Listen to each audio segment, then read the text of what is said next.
یہ بتائیے، سوال آیا ہے ہمارے سامنے کہ 3 مختلف کنڈیشنز انہوں نے بتائی ہیں اور پوچھا یہ ہے کہ ان پر بدعت کا اطلاق کیوں نہیں ہوتا؟ تراویح، مغربی ممالک میں جمعے کی نماز اور اسی طریقے سے نماز کے بعد دعا کرنا۔ ان کا کہنا یہ ہے کہ ان تینوں چیزوں میں جو حدود اور شرائط ہیں اس کی پیروی نہیں کی گئی، لوگوں نے اس میں اضافہ کیا ہے، کسی کو مقید کر دیا ہے، کہیں پہ کوئی شرط پوری نہیں ہے اس کا انعقاد کر دیا ہے۔ تو تراویح، جمعے کی نماز امام یا سلطان کے اذن کے بغیر اور نماز کے بعد باجماعت دعا مانگنے کو بدعت کیوں نہیں کہا جائے گا؟ سلامتی ہے۔ ایک یہ چیز ہے کہ کوئی شخص یہ کہہ کے کہ یہ ایک اچھا کام ہے، نیکی کا کام ہے، اس لیے ہم اس کی پدہ کر رہے ہیں، یا نیکی کا کام تو طے ہی تھا اور عام طور پر اس کی اجازت بھی تھی، لیکن اسی اصول پر اس پہ کوئی قید لگا دے اور یہ کہے کہ یہ کام ہم فلاں وقت میں کریں گے، اس طریقے سے کریں گے، تو یہ بدعت ہے۔ یعنی اس کا مطلب یہ ہے کہ وہ چیز اس سے پہلے اللہ کے پیغمبر کے علم و عمل میں نہیں تھی، صحابہ کرام کا اس پر عمل نہیں تھا، اور کسی شخص نے اپنے طور پر نیکی یا خیر کا کام سمجھ کر اس کو رائج کر دیا یا اس پر کچھ حدودوں کی ہدایت کر دی، یہ بدعت کی تعریف ہے۔ اب اس کے بعد دوسری چیز یہ ہے کہ اللہ تعالیٰ نے ہمیں جو دین دیا ہے اس دین میں کچھ چیزیں تو ایسی ہیں جو بالکل متعین ہیں، جیسے کہ قرآن مجید ہے، وہ ہمارے پاس بالکل اسی طرح پہنچ گیا ہے جس طریقے سے حضور نے دیا تھا۔ ایسے ہی وہ دین کا عمل ہے کہ جس کو اجماع اور تواتر سے نقل کیا گیا ہے، جو اس مسلمان امت کے ہاں نقل الکافہ الکافہ کے طریقے پہ آیا ہے۔ یہ چیزیں تو محل اجتہاد نہیں ہیں، یہ ہمارے پاس آ گئیں، یعنی قرآن مجید بھی آ گیا اور رسول اللہ صلی اللہ علیہ وسلم کا جاری کردہ عمل بھی آ گیا، اس میں تو مسئلہ نہیں ہوتا۔ لیکن ایسا ہوتا ہے کہ اخبار احاد میں بہت سی چیزیں آتی ہیں، اسی طرح قرآن مجید کو سمجھنے کا عمل شروع ہوتا ہے، تو یہ وہ موقع ہے کہ جس میں غلطی ہوتی ہے بعض اوقات۔ اس طرح کی غلطی کو غلطی ہی کہا جائے گا، اسے بدعت نہیں کہا جائے گا۔ یعنی اس میں استدلال کیا جا رہا ہوتا ہے، تو استدلال کی غلطی اور چیز ہے، اور اپنی طرف سے کوئی چیز ایجاد کرنا ایک بالکل الگ چیز ہے۔ استدلال کی غلطیوں کے بھی مدارج ہیں، یعنی وہ بہت بڑی غلطی بھی ہوتی ہے جس کو سنگین غلطی آپ کہتے ہیں، اور وہ چھوٹی غلطیاں بھی ہوتی ہیں۔ تو یہ ان اصولوں کو سامنے رکھ کر اب ان تینوں معاملات کو دیکھ لیجئے۔ جہاں تک سیدنا عمر کا تعلق ہے، ان کے اقدام پر تو ادنیٰ درجے میں بھی کسی بدعت کا اطلاق نہیں کیا جا سکتا، اس لیے کہ نہ وہ اس میں شامل ہوئے، نہ انہوں نے اس کی جماعت کرائی، وہ تو لوگوں کو انہوں نے دیکھا، اور لوگوں کو عشاء کے بعد پڑھنے کی اجازت رسول اللہ کے زمانے سے مل گئی تھی، وہ ثابت ہے۔ یہ معاملہ ہی چونکہ اخبار احاد پر مبنی ہے، اس لیے اخبار احاد میں جو کچھ اس کے بارے میں ہے وہ میں نے اپنی کتاب میزان میں سامنے رکھ دیا ہے۔ تو اجازت دے دی گئی تھی، نفل نماز ہے، وہی تہجد کی نماز ہے، لوگ پہلے وقت میں پڑھنے لگ گئے، اس پر تفصیل سے گفتگو کی گئی ہے کہ کیوں ایسا ہوا،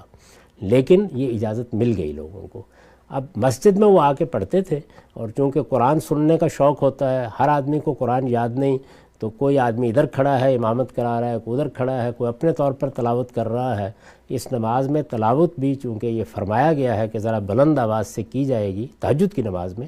تو اس وجہ سے انہوں نے کچھ بے نظمی کی کیفیت دیکھی اور یہ کہا کہ بھائی اگر تم لوگوں نے یہاں پر اس طرح جماعت کرا کے پڑھنی ہے اور نوافل کی جماعت کرائی جا سکتی ہے تو امام مقرر کر لو۔ ان کے زمانے میں اس سے زیادہ کچھ نہیں ہوا۔ البتہ اب جو صورت لوگوں نے اس کو دے دی ہے کہ تہجد کی نماز لوگوں کی نگاہوں سے غائب ہو گئی، یہ احساس بھی ختم ہو گیا کہ یہ کوئی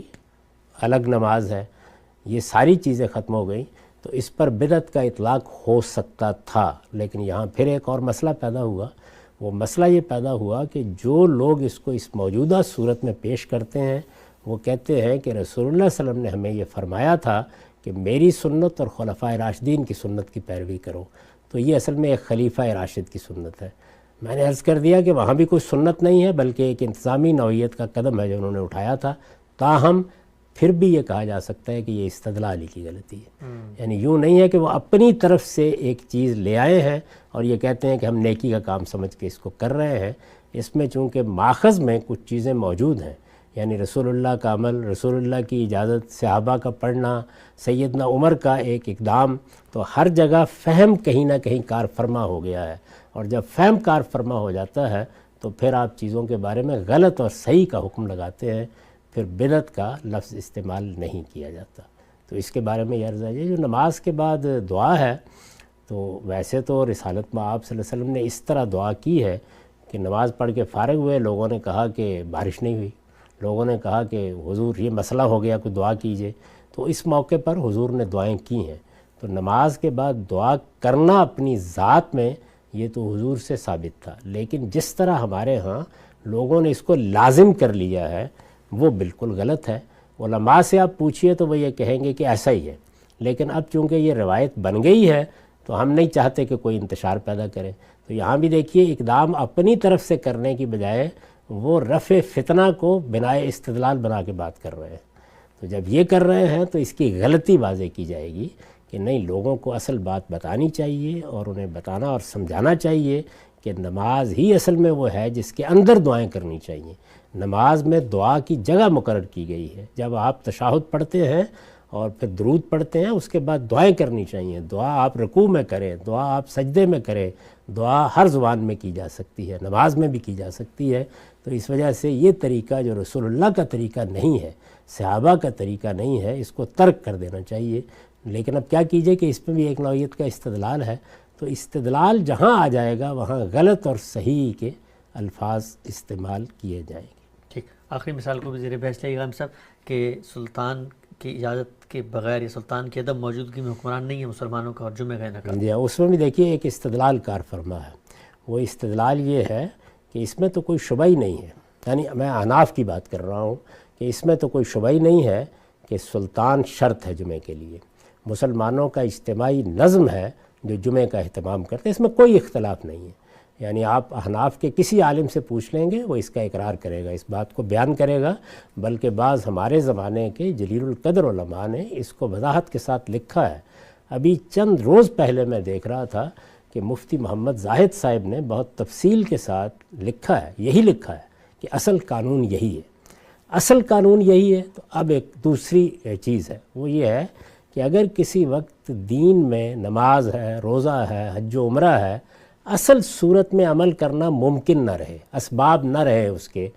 تو پھر کیا کیا جائے؟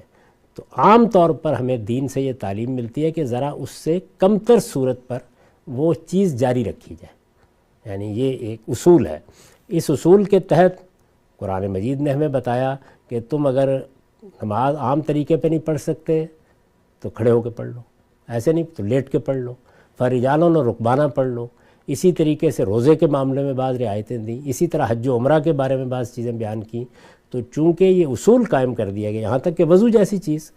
کہ تیمم سعیداً طیبہ، اسی طرح جرابوں پر مسح، یعنی آپ کسی چیز کو اگر کسی مشقت کی وجہ سے اصل صورت میں نہیں کر سکتے تو کم تر صورت میں کر لیجئے۔ تو یہاں جو اصول قائم کیا گیا وہ یہ ہے کہ مسلمانوں کی کمیونٹی یا سماج